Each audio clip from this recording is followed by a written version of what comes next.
दोस्तों, क्या मोदी के एक फैसले की वजह से एनडीए में दरार पड़ सकती है? ये सवाल अब भविष्य का नहीं, वर्तमान कहा गया है। मैं पहले दिन से ये बात कह रही हूं कि सिर्फ ये फैसला लेना कि हम जाति का जनगणना कराएंगे और ये फैसला लेकर ये परसेप्शन बिल्डअप कर देना कि देखो राहुल गांधी से हमने उनका मुद्दा छीन लिया, इतना काफी नहीं है। दोस्तों, ये जो फैसला सरकार ने लिया है, आने वाले वक्त में नहीं, मौजूदा वक्त में अब ये फैसला पूरे के पूरे एनडीए पर मुसीबत के पहाड़ तोड़ सकता है और उसके रुझान आ चुके हैं। दोस्तों, राहुल गांधी अखिलेश यादव के सुर में मिलाने लगे हैं। कौन? चिराग पासवान, मोदी जी के हनुमान। वो बात बोल रहे हैं जो राहुल गांधी बोलते हैं, वो बात बोल रहे हैं जो अखिलेश यादव बोलते हैं।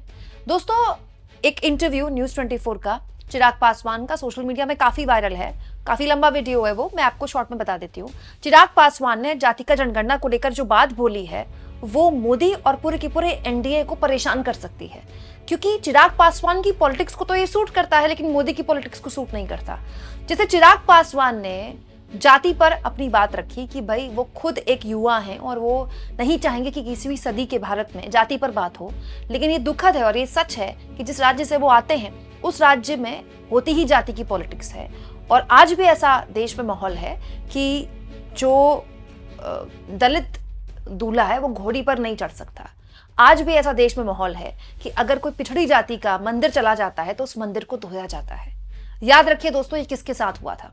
अखिलेश यादव के साथ हुआ था और अखिलेश यादव ने इसको काफी बड़ा मुद्दा भी बनाया था। दोस्तों, 7 मई 2024 की खबर है। अखिलेश यादव एक मंदिर में पूजा अर्चना करने के लिए गए थे कन्नौज में। कन्नौज जो कि यादव परिवार का गढ़ माना जाता है, लेकिन जब अखिलेश यादव मंदिर से चले गए तो बीजेपी के कार्यकर्ताओं ने यहां पहुंचकर इसे गंगा जल से धोया था। आज भी अखिलेश यादव ये बात याद दिलाते हैं कि बहुत से मुख्यमंत्री, यूपी के बहुत से पूर्व मुख्यमंत्री मंदिरों में जाते हैं लेकिन किसी का जाने के बाद गंगा जल से धोया नहीं जाता। आज भी अखिलेश यादव याद दिलाते हैं बात कि जब उन्होंने सरकारी आवास छोड़ा था मुख्यमंत्री का तो उनके सरकारी आवास को गंगा जल से धोया गया था, क्योंकि योगी आदित्यनाथ एक अगड़ी जाति से आते हैं और अखिलेश यादव एक पिछड़ी जाति से आते हैं। तो बात यहां पर यह है दोस्तों कि जो बात अखिलेश यादव अब तक कह रहे थे वो बात चिराग पासवान कर रहे हैं और बड़ी साफगोई से कर रहे हैं। तो क्या ये एक सच है? और दोस्तों इससे ज्यादा हैरानी तो मुझे तब हुई जब इसी इंटरव्यू में चिराग पासवान ने वो बात बोल दी जो आरएसएस और बीजेपी की दुखती रग है, प्राइवेट सेक्टर में नौकरियों में आरक्षण। दोस्तों, आरक्षण तो हमारे देश में है लेकिन उसकी एक सीमा है। लेकिन प्राइवेट सेक्टर में हमारे देश में कोई आरक्षण नहीं है, लेकिन प्राइवेट सेक्टर ही सबसे बड़ी स्तर पे देश में नौकरियां देता है। तो प्राइवेट सेक्टर में आरक्षण, इसको लेकर राहुल गांधी पिछले काफी महीनों से लगातार बोल रहे हैं। अब चिराग पासवान भी यही बात बोल रहे हैं। अपने इस इंटरव्यू में चिराग पासवान ने यह तक कह दिया कि भाई हमारी तो पार्टी के संविधान में है कि प्राइवेट सेक्टर में आरक्षण होना चाहिए।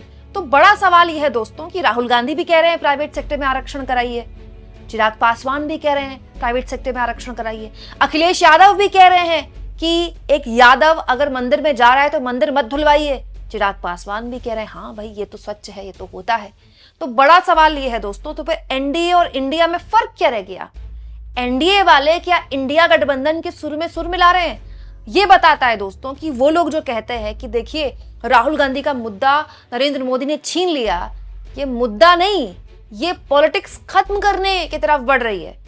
दोस्तों, बीजेपी का एक यूएसपी है कि ये हिंदुत्व की पॉलिटिक्स करते हैं और अखिलेश यादव हो, तेजस्वी यादव हो, अब तो राहुल गांधी की भी पूरी यूएसपी बन गई है कि ये सामाजिक न्याय की पॉलिटिक्स करते हैं। राहुल गांधी वहां जाति का जनगणना का जिक्र कर रहे हैं जहां जरूरत भी नहीं थी। पिछले 1.5 साल से लगातार बोल रहे हैं, लोकसभा चुनाव के पहले से बोल रहे हैं, लोकसभा चुनाव के बाद तो हर जगह बोल रहे हैं। लेकिन अब राहुल गांधी का मुद्दा छीनने की बात कही जा रही है कि मोदी ने राहुल गांधी का मुद्दा छीन लिया। चलिए, राहुल गांधी का मुद्दा तो आपने छीन लिया, तो फिर क्या अब सरकार इस तरफ बढ़ेगी कि सरकार प्राइवेट सेक्टर में आरक्षण देगी? क्योंकि दोस्तों, इस मुद्दे को लेकर राहुल गांधी या फिर कांग्रेस पार्टी मुद्दे को छोड़ने वाली नहीं। कल सीडब्ल्यूसी की बैठक हुई है और सीडब्ल्यूसी की बैठक में 2 प्रस्ताव पास किए गए। सुप्रिया सुनीत ने इसको लेकर जानकारी साझा करते हुए बताया, पहलगाम आतंकी हमले के खिलाफ लड़ाई और आतंकवादियों को सबक सिखाने में सरकार को सहयोग और निर्णायक कार्रवाई की अपेक्षा। जाति का जनगणना राहुल गांधी की जीत। अब 50% आरक्षण की बनावटी सीमा को हटाने और आर्टिकल 15(5) के तहत निजी शैक्षणिक संस्थानों में आरक्षण लागू करना। तो जाति का जनगणना के मुद्दे को कांग्रेस छोड़ नहीं रही है बस इस बात पर कि राहुल गांधी की जीत हो गई। अब राहुल गांधी ये कह रहे हैं, कांग्रेस पार्टी ये कह रही है कि ये बताइए कि आप शैक्षणिक संस्थानों में आरक्षण कब देंगे, या फिर ये बताइए कि आप जो 50% का ब्रैकेट है इसे कब खत्म करेंगे। और दोस्तों, जहां तक बात है प्राइवेट सेक्टर में आरक्षण की, तो जिस दिन जाति का जनगणना कराएंगे ये ऐलान किया गया सरकार द्वारा, उसी दिन राहुल गांधी ने प्रेस कॉन्फ्रेंस में एक बहुत ही इंपॉर्टेंट बात बोली थी। सुनिए, क्योंकि यहां पर वो प्राइवेट सेक्टर में आरक्षण की बात कर रहे हैं। एक बार हमें इंफॉर्मेशन मिलेगी तो फिर हम उस इंफॉर्मेशन के बेसिस पे हम एक्शन ले पाएंगे। मैं आपको 2-3 उदाहरण देता हूं। तेलंगाना के का सेंसस में से इंफॉर्मेशन किस ग्रैन्युलैरिटी की आ रही है और किस टाइप की इंफॉर्मेशन आ रही है। तेलंगाना में जो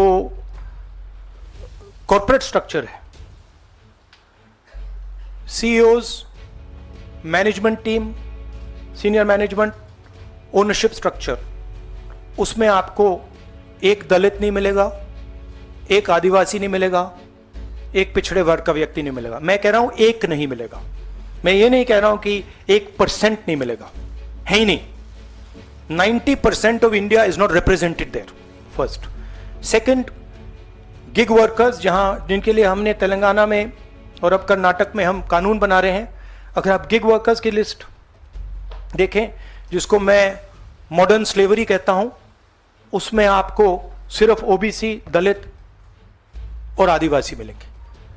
तो ये 2 स्ट्रीम्स बन रही हैं।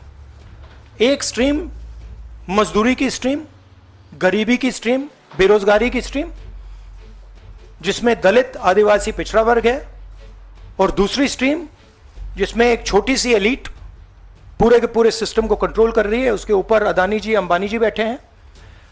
तो ये कास्ट सेंसस इस चीज को बदलने का फाउंडेशन है, पहला कदम है। दोस्तों, आप लिख कर ले लीजिए, जो बात आज चिराग पासवान कह रहे हैं, कुछ दिनों के अंदर, कुछ हफ्तों भी नहीं कह रही हूं मैं, कुछ दिनों के अंदर जीतन राम मांझी भी यही कहेंगे, क्योंकि इनकी पॉलिटिक्स ही इस पर है। तो जीतन राम मांझी भी कहेंगे प्राइवेट सेक्टर में आरक्षण दीजिए, तब आरएसएस क्या करेगी, तब मोदी क्या करेंगे? क्योंकि सिर्फ कह देना कि हम जाति का जनगणना कराएंगे काफी नहीं है ना। आप जाति का जनगणना कब कराएंगे, इसको लेकर लगातार कांग्रेस सवाल पूछ रही है। उसका बजट कब एलोकेट करेंगे? बजट एलोकेट करेंगे तभी तो जाति का जनगणना होगी ना। अभी तो यही नहीं पता जाति का जनगणना कब होगी। एक अनुमान है कि शायद 2026 में हो, क्योंकि वक्त आ रहा है। हो तो कोविड के दौरान हो जानी चाहिए थी, लेकिन कोविड का बहाना बनाकर सरकार ने इतना वक्त टाल दिया। सोचिए, कोविड के बाद कितनी रैलियां हो गई, कोविड के बाद लोकसभा के चुनाव हो गए, लेकिन जनगणना नहीं हो पाई। लेकिन चलिए, जब भी जनगणना होगी, अब सरकार को बताना पड़ेगा कब जनगणना होगी। और जनगणना के आंकड़े आ गए, जाति का जनगणना के आंकड़े आ गए, तो इसमें आप क्या 50% के आरक्षण का ब्रैकेट हटाएंगे और प्राइवेट सेक्टर में भी आरक्षण लागू करेंगे? असलियत तो यही है दोस्तों कि आरक्षण को पूरा न्याय तभी मिलेगा जब हमारे देश में जो एक्चुअली में पिछड़े हैं, शोषित वर्ग है, जिसको आज तक आरक्षण का भी लाभ नहीं मिल पाया। ऐसी बहुत सी जातियां हैं दलित जातियों में, ऐसी बहुत सी पिछड़ी जातियां हैं, ऐसी बहुत सी आदिवासी इलाके हैं जहां पर आरक्षण का फायदा कुछ खास जातियों को ही मिल पाया है। राजनीतिक प्रभुत्व तो उनका बड़ा, सरकारी नौकरियों में उनका प्रभुत्व पड़ा, लेकिन बाकी लोगों तक वो लाभ नहीं मिला। लेकिन वो लाभ मिलना चाहिए ना, और वो कब मिलेगा? जब 50% का ब्रैकेट आएगा। तो डेटा खाली इकट्ठा कर लेना इंपॉर्टेंट थोड़ी है, उस डेटा से आप करेंगे क्या, ये भी इंपॉर्टेंट है। लेकिन दोस्तों, ये तो उल्टी गंगा बहने जैसा है। जाति का जनगणना का ऐलान किया ही जैसे सरकार ने, पूरे के पूरे सोशल मीडिया में वो भक्त जो दिन रात मोदी जी की आरती उतारते हैं, मोदी जी के खिलाफ हो गए। मोदी जी के लिए तक बोलना शुरू कर दिया कि आतंकियों ने तो धर्म पूछा था, ये तो जात पूछ रहे हैं। ऐसी ऐसी बातें मोदी जी के लिए कहनी शुरू कर दी। अब अगर मोदी जी ये कहेंगे कि हाँ ठीक है भाई, हम प्राइवेट सेक्टर में भी आरक्षण करते हैं, फिर क्या करेंगे ये अंधभक्त? क्योंकि अगर मोदी ये कहेंगे तो फिर मोदी की पार्टी को वोट क्यों देगा आदमी? फिर तो दोस्तों अखिलेश यादव है, फिर तो तेजस्वी यादव है, फिर तो राहुल गांधी है। यही वो लोग हैं ना जिन्होंने इसको मुद्दा बनाया, यही वो लोग हैं ना जिनकी लड़ाई की वजह से आज ये सब कुछ हो रहा है। दोस्तों, आपको क्या लगता है, ये शुरुआती रुझान क्या एनडीए संभाल पाएगा, या फिर एक अब ऐसा तूफान ये बनेगा जिसके बाद बीजेपी की पूरी पॉलिटिक्स, जो हिंदुत्व की पॉलिटिक्स है, वो धराशायी होने वाली है? कमेंट बॉक्स में जरूर लिखें, और जितना हो सके चैनल को शेयर करें दोस्तों, सब्सक्राइब करें, और थैंक्स और ज्वाइन, ये 2 ऑप्शन है जिसके जरिए आर्थिक तौर पर भी आप चैनल के हाथ मजबूत कर सकते हैं।